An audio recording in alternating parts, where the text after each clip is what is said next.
చూడా చక్కాని తల్లి చుక్కల్లో జాబిల్లి నవ్వుల్లో నాగా మల్లి నా తల్లి కల్పవల్లి మళ్ళీ జన్మంటూ ఉంటే లలితమ్మో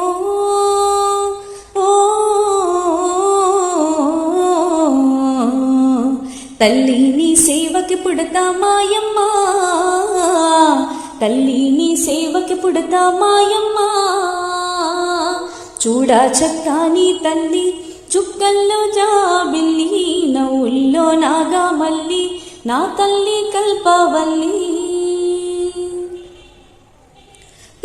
ప్రొద్దున్నే లేచి చన్నీళ్ళ స్నానము చేసి వడివడిగా అడుగులు వేసి అందాల గుడికి చేరి లలితమ్మకు మొక్కులు మొక్కి రాజన్నను అభిషేకించి బంగారు తల్లి నీకు కుంకుమ పూజలు చేసి మా పిల్ల